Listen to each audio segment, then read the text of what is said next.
sejahtera buat kita semua. Perkenalkan, nama saya Kevin Legend Simamora dari kelas Pendidikan Ekonomi B Angkatan 2023 dengan NIM 7233410003. Di sini saya akan menjawab beberapa soal ujian akhir semester yang telah diberikan oleh Ibu Evi Suryani, Harahap, SPD MSI, selaku dosen pengampu mata kuliah Ekonomi Moneter. Baiklah, tanpa berlama-lama lagi, kita masuk kepada soal. Pada tahun 2021 sampai 2022, Indonesia mengalami tekanan inflasi yang signifikan akibat pandemi COVID-19.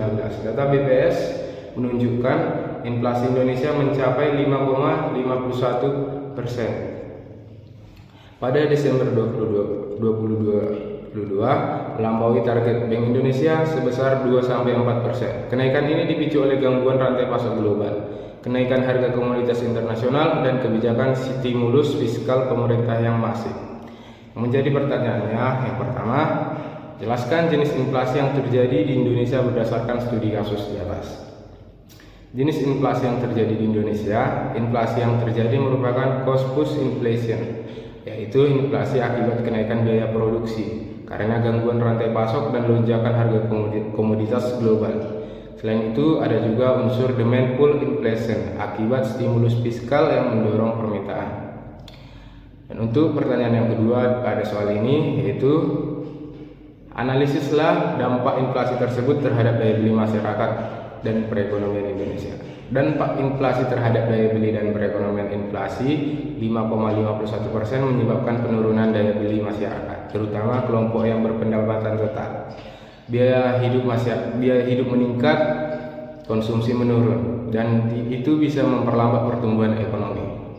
Sektor usaha juga terdampak karena naiknya biaya operasional. Untuk pertanyaan yang ketiga dari soal ini, yaitu mengapa target inflasi Bank Indonesia ditetapkan pada rentang 2-4%? Apa dampaknya terhadap ekonomi Indonesia? Yang menjadi alasan target inflasi 2-4% oleh Bank Indonesia, yaitu rentang ini dianggap ideal untuk menjaga stabilitas harga sambil tetap mendorong pertumbuhan ekonomi. Inflasi terlalu rendah bisa mengindikasikan lemahnya permintaan, sedangkan inflasi terlalu tinggi mengganggu daya beli dan investasi. Baik, memasuki soal yang kedua. Mengapa tekanan inflasi yang tinggi pada tahun 2022 dapat berpotensi pelemahan nilai tukar rupiah akibat kebijakan moneter agresif The Fed atau Bank Sentral AS?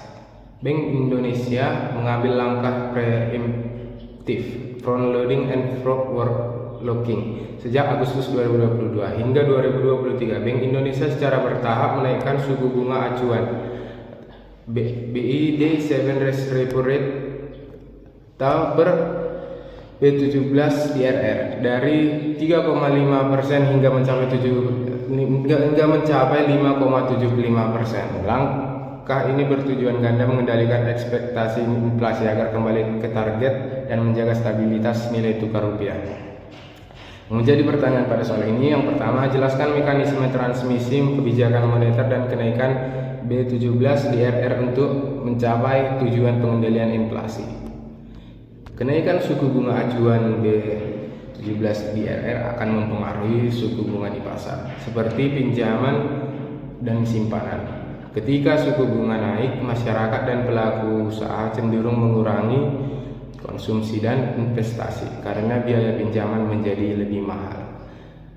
Penurunan permintaan ini akan mengurangi tekanan di harga di pasar, sehingga inflasi dapat ditekan dan kembali ke dalam rentang target. Dan untuk pertanyaan yang kedua pada soal ini, mengapa kenaikan suku bunga acuan Bank Indonesia juga diharapkan dapat menstabilkan nilai tukar rupiah, terutama saat terjadinya The Fed juga menaikkan suku bunganya. Kenaikan suku bunga acuan Bank Indonesia juga bertujuan menjaga stabilitas nilai tukar rupiah, terutama saat The Fed menaikkan suku bunga secara agresif. Jika BI tidak merespon, investor asing bisa saja menarik dananya dari Indonesia ke AS demi imbal hasil yang lebih tinggi. Dengan menaikkan suku bunga, Bank Indonesia bisa membuat aset dalam rupiah lebih menarik, menjaga arus modal tetap masuk dan menahan pelemahan rupiah.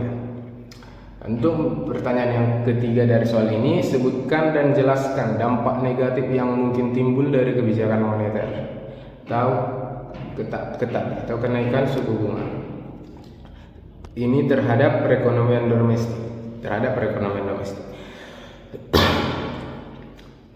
Kebijakan moneter ketat juga membawa dampak negatif. Suku bunga yang tinggi dapat memperlambat pertumbuhan ekonomi karena konsumsi dan investasi turun. Dunia usaha mengalami kesulitan likuiditas karena biaya utang meningkat. Selain itu, potensi pemutusan hubungan kerja atau PHK juga bisa meningkat karena perusahaan mengurangi ekspansi atau efisiensi operasional untuk menekan biaya. Baiklah, memasuki soal yang selanjutnya. Pada tahun 2023, Otoritas Jasa Keuangan mencatat pertumbuhan aset perbankan syariah Indonesia mencapai 12,3%, lebih tinggi dari perbankan konvensional yang tumbuh 8,9%. Namun market share perbankan syariah masih sekitar 7% dari total aset perbankan nasional. OJK dan Bank Indonesia kemudian meluncurkan roadmap pengembangan keuangan syariah 2023 sampai 2025 untuk meningkatkan inklusi keuangan syariah. Yang menjadi pertanyaannya di sini ialah yang pertama, analisis peran perbankan syariah dalam sistem moneter Indonesia dan perbedaannya dengan perbedaan konvensional. Jadi, perbankan syariah berperan sebagai pendukung stabilitas sistem moneter dengan menyediakan alternatif pembiayaan berbasis prinsip syariah seperti bagi hasil dan akad jual beli. Berbeda dari perbankan konvensional yang menggunakan sistem bunga, perbankan syariah menekankan keadilan, transparansi, dan keterkaitan langsung dengan sektor itu. Dan untuk pertanyaan yang kedua pada soal yang ketiga ini, jelaskan tantangan dan peluang pengembangan perbankan syariah dalam konteks kebijakan moneter. Jadi tantangan utama perbankan syariah adalah literasi masyarakat yang masih rendah, keterbatasan produk inovatif, dan belum optimalnya dukungan infrastruktur. Namun peluang besar karena tren ekonomi halal global meningkatkan preferensi masyarakat terhadap sistem keuangan syariah, serta dukungan kebijakan moneter seperti pengembangan instrumen pasar keuangan syariah oleh BI. Untuk pertanyaan yang ketiga dari soal yang ketiga, bagaimana koordinasi antara OJK dan Bank Indonesia dalam mengembangkan sektor keuangan syariah?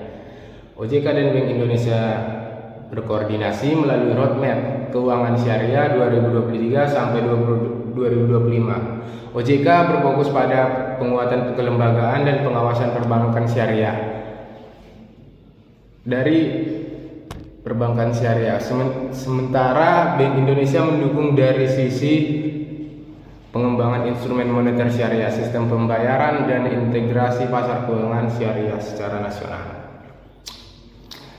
Baiklah, untuk selanjutnya memasuki soal yang keempat. Pada tahun 2023, negara-negara BRICS, Brasil, Rusia, India, Cina, dan Afrika mulai membahas kemungkinan penggunaan mata uang lokal dalam perdagangan bilateral untuk mengurangi ketergantungan pada dolar AS. Indonesia sebagai negara yang diundang bergabung dengan BRICS menghadapi dilema antara memanfaatkan peluang dedolarisasi dengan menjaga hubungan ekonomi dengan blok barat. Menjadi pertanyaannya, pertama, analisislah posisi dolar AS dalam sistem moneter internasional saat ini dan dampaknya bagi Indonesia. Dolar AS saat ini masih menjadi mata uang yang dominan dalam sistem moneter internasional. Digunakan luas dalam perdagangan global, cadangan devisa, dan transaksi keuangan. Bagi Indonesia, dominasi dolar berarti ketergantungan dalam impor, pembayaran utang luar negeri, dan sensitivitas terhadap kebijakan moneter AS, seperti menaikkan suku bunga The Fed yang dapat melemahkan rupiah dan meningkatkan tekanan inflasi. Untuk pertanyaan yang kedua, evaluasilah peluang dan risiko dolarisasi bagi perekonomian Indonesia. Dedolarisasi memberikan peluang bagi Indonesia untuk memperkuat penggunaan mata uang lokal, mengurangi risiko nilai tukar, dan meningkatkan kemandirian ekonomi. Namun risikonya mencakup ketidakstabilan sistem keuangan jika transisi tidak terkelola dengan baik, serta potensi friksi diplomatik dan perdagangan dengan negara-negara barat yang masih berbasis dolar. Untuk pertanyaan yang ketiga, strategi apa yang dapat ditempuh Indonesia dalam menghadapi perubahan sistem moneter internasional? Strategi yang bisa ditempuh dan dapat ditempuh Indonesia antara lain untuk memperluas kerjasama local country settlement dengan mitra dagang utama, yaitu memperkuat cadangan devisa yang berbasis diversifikasi mata uang, serta membangun infrastruktur keuangan yang mendukung transaksi lintas negara tanpa dolar. Di sisi diplomasi, Indonesia perlu menjaga keseimbangan hubungan dengan BRICS dan negara-negara barat secara pragmatis. Baiklah, masuk kepada soal UAS yang kelima. Selama pandemi COVID-19 pada tahun 2020 dan 2021, pemerintah Indonesia mengeluarkan stimulus fiskal sebesar 1.420 triliun. Sementara Bank Indonesia menurunkan BI rate hingga level terendah 3,50% dan melakukan quantitative easing melalui pembelian SUN di pasar sekunder. Koordinasi ini bertujuan menjaga stabilitas ekonomi, namun menimbulkan kekhawatiran terhadap sustainability fiskal dan risiko inflasi jangka panjang. Yang menjadi pertanyaannya di sini ialah, jelaskan konsep coordination game antara kebijakan moneter dan kebijakan fiskal dalam konteks kasus di atas. Coordination game antara lain yaitu kebijakan moneter dan fiskal merujuk pada sinergi Bank Indonesia dan pemerintah untuk mencapai tujuan yang bersama, yaitu pemulihan ekonomi.